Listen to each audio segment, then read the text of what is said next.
Bien, vamos a terminar el tema explicando el último punto que trata sobre las enfermedades cardiovasculares. Vamos a ver las más importantes, que una característica es que son la primera causa de muerte en países ricos, países desarrollados, junto con el cáncer.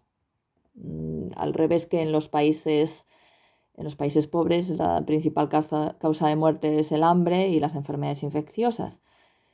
Y es debido, esas diferencias son debidas a que los países pobres no tienen suficiente acceso a la medicina, entonces las enfermedades infecciosas, cuando la medicina está desarrollada, pues son más, por decirlo así, menos complejas de abordar que el resto de enfermedades.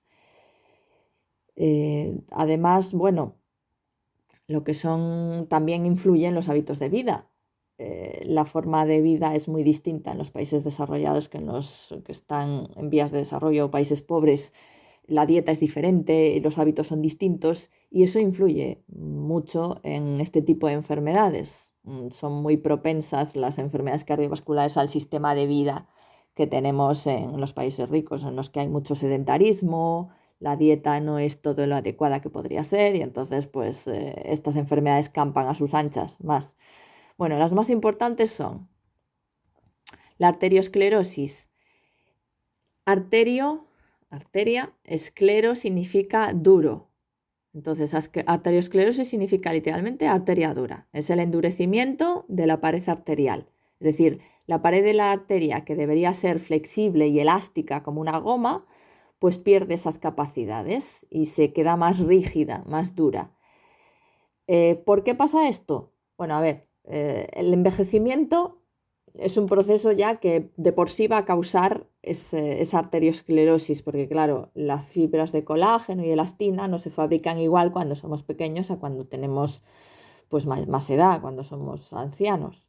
Entonces, en parte es un proceso natural de envejecimiento, pero la arteriosclerosis natural no tiene nada que ver con lo que es enfermedad, ¿vale? Porque esa degeneración, esa pérdida de propiedad de la pared de la arteria, que naturalmente ocurre despacito, se potencia por el de colesterol, básicamente, por depósitos de colesterol, que van a pegarse a esa pared en el interior y entonces va a perder elasticidad.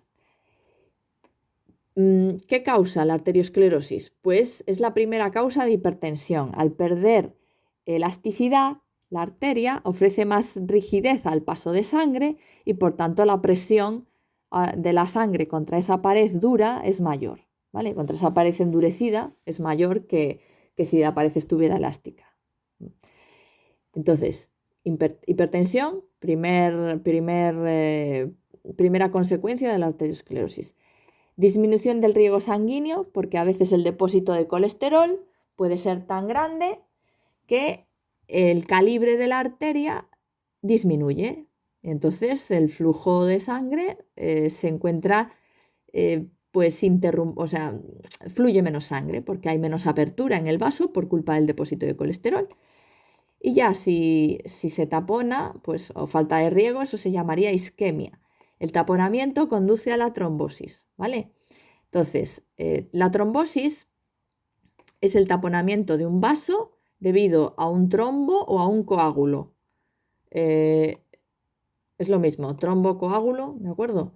Es una masa que puede estar hecha de plaquetas. Por ejemplo, cuando vimos la disección del corazón, ya visteis que había bastantes trombos por ahí, ¿vale? Coágulos. Y eso ocurre en condiciones normales no se forman trombos de plaquetas en la circulación de la sangre, pero si hay alteraciones en el endotelio de los vasos por una enfermedad o por operaciones, pacientes posoperados es bastante común por la postración, porque está mucho tiempo en cama, por los medicamentos, pues entonces se pueden formar coágulos en la circulación, ¿vale? Y coágulos de plaquetas, también hay coágulos de colesterol, ¿vale? La arteriosclerosis es el depósito de colesterol mantenido, llega a taponar y formar un trombo de colesterol, ¿de acuerdo? Entonces la arteriosclerosis también puede causar trombosis. La embolia es otra variante. La embolia ocurre cuando el trombo se desprende de la zona en la que se ha formado, por ejemplo, un trombo de colesterol, que empieza siendo un depósito pequeño en la pared de la arteria, va creciendo el depósito hasta que ya tienes una masa de colesterol ahí bastante considerable y luego se puede desprender y empieza a navegar por la sangre hasta que llega, sabemos que los vasos, las arterias se van ramificando y se van haciendo ramas más finas. Entonces, claro, si se cuela por una rama más fina, un vaso de menor calibre lo tapona, como un tapón. Y eso ocurriría una embolia. Dependiendo de qué órgano se ve afectado, pues podemos tener embolia pulmonar, embolia cerebral, ¿vale? O ictus, es un tipo de ictus, bueno, varios tipos. Son siempre graves todas estas, ¿de acuerdo? Estas enfermedades. Infarto de miocardio. El infarto de miocardio sería una trombosis o embolia que afecta a las arterias coronarias del corazón. ¿Vale? Las arterias coronarias son las que riegan de sangre al propio corazón. Vamos a verlo aquí. Arterias coronarias. Derivan, son ramas de la aorta, ¿vale? En la base a la salida de la aorta se ramifica, ahí se ven, ¿vale? Entonces, ahí yo tengo la aorta, ¿de acuerdo? Y en la base de la aorta salen ramas arteriales al propio corazón, ¿vale? Arteria coronaria derecha, bueno, hay varias ramas, aquí también se ve, que son las que van a llevarle la sangre, estas arterias llevan la sangre al miocardio, es decir, a las células cardíacas, ¿de acuerdo? Porque claro, eso lo fastidiaría que el corazón bombeara sangre a todos los órganos y sus células no la recibieran. Entonces, también necesitan oxígeno y nutrientes para poder vivir y cumplir con su tarea. Entonces, estas arterias coronarias son vitales para el órgano, ¿vale? Le suministran los nutrientes, el oxígeno a las células del miocardio, a las células del corazón y le recogen los desechos, ¿de acuerdo? Bueno, pues si se tapona alguna de estas que son muy finitas, si ahí hay un coágulo de colesterol, toda la zona de células musculares del corazón a las que esa rama le provee nutrientes y oxígeno, se mueren porque no reciben ni nutrientes ni oxígeno. Y eso sería un infarto.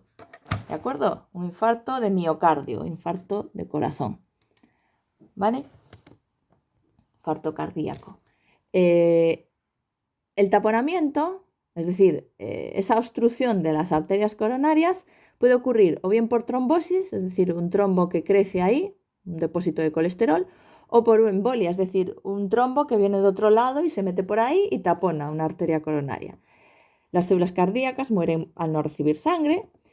Y los síntomas de infarto son el dolor cardíaco, ¿vale? Hay una presión en el centro del pecho y un dolor muy intenso y duradero, que no cede con nada, ni con reposo, ni con tumbarse, ¿de acuerdo? Cada vez, y además va a peor. Y se puede extender el dolor, se extiende típicamente al brazo izquierdo, a la espalda, incluso a la mandíbula, nos pueden doler hasta los dientes con un infarto, ¿vale? Si la obstrucción no es total, en lugar de un infarto se llama angina de pecho. La diferencia con el infarto es que normalmente los síntomas de la angina de pecho ceden, pueden desaparecer si estamos en reposo. Es decir, lo típico, estás haciendo un deporte, de repente empiezas a notar un dolor muy intenso, tipo de infarto, pero si descansas, te tumbas, desaparece que desaparece. Entonces eso sería una angina de pecho. Suele ser un aviso que no hay que descuidar, ¿de acuerdo? Las anginas de pecho son advertencias de que igual a la próxima lo que te da es un infarto y no una angina, ¿vale? Bien, siguiente es el ictus o accidente cerebrovascular, ACV, accidente cerebrovascular, que es un fallo en el riego sanguíneo que llega al cerebro y puede ocurrir por isquemia. La isquemia es falta de riego por taponamiento de vasos, ¿vale? De una arteria cerebral. El taponamiento puede ocurrir también por trombosis o embolia, ¿vale? Es decir, cualquiera de los dos, igual que en el infarto, ¿vale? Bueno, pues en este caso lo que tenemos es un infarto, pero cerebral. Es decir, hay las ramas de las arterias cerebrales, una de ellas más fina, se tapona, no deja que la sangre llegue a esa área de neuronas del encéfalo y entonces tenemos un infarto cerebral con consecuencias pues muy serias, ¿vale?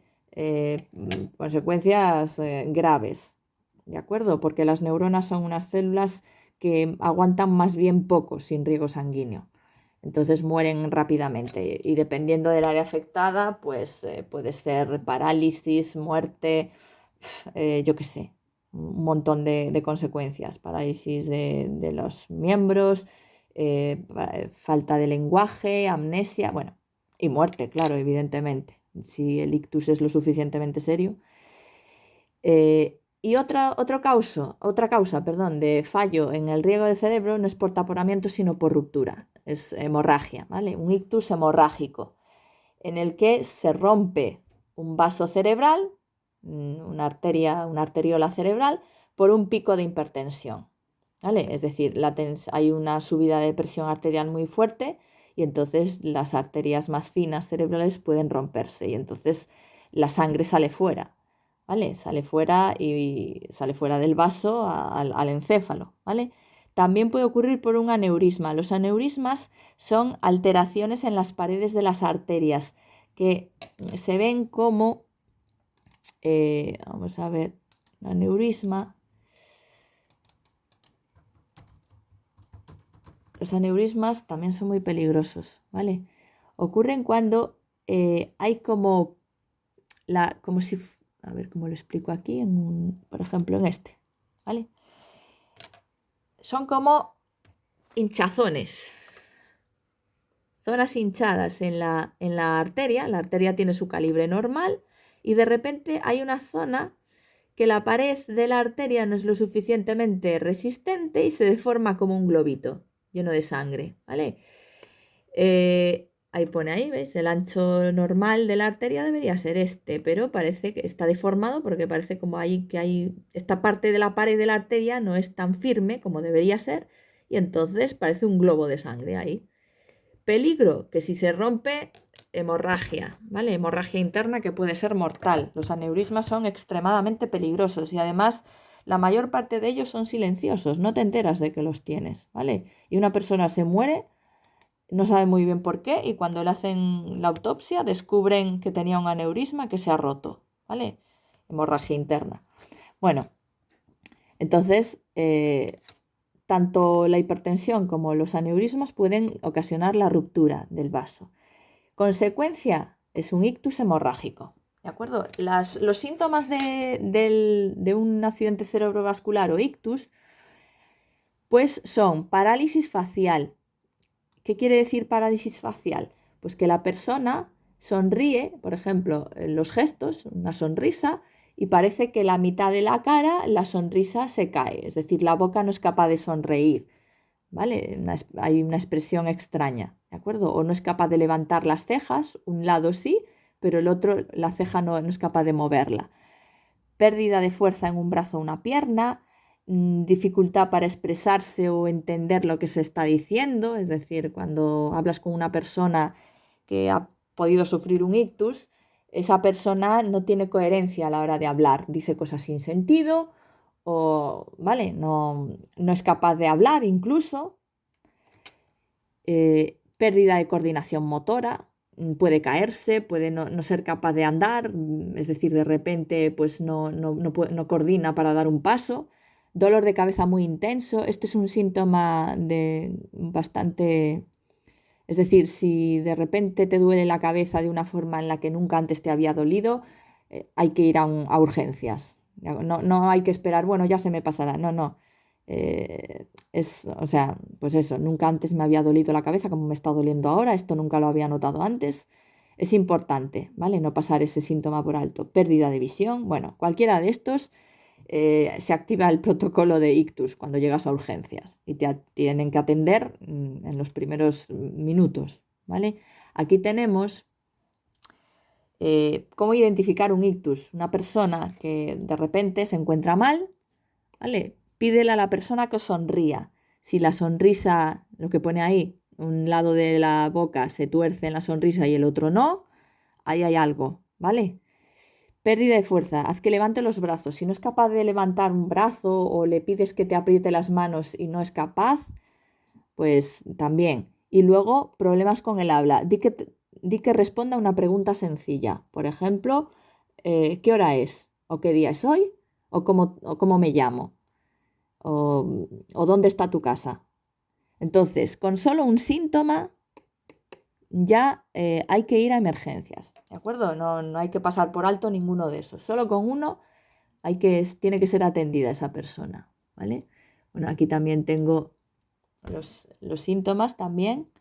Pérdida de fuerza, esto ya lo habíamos visto. Sensibilidad, disminución de la coordinación de la mitad del cuerpo. Pérdida total de la visión o visión borrosa. Dolor de cabeza muy intenso, muy brusco, que inicia de repente y que no se parece a ningún dolor que habías tenido antes de cabeza. Dificultad para hablar o para entender cuando te hablan. Pérdida de la sensibilidad de la cara. Entonces, ante cualquier síntoma, llamar al 112, emergencias, ¿de acuerdo? Muy importante. Bueno, pues con esto hemos terminado el tema del sistema cardiovascular.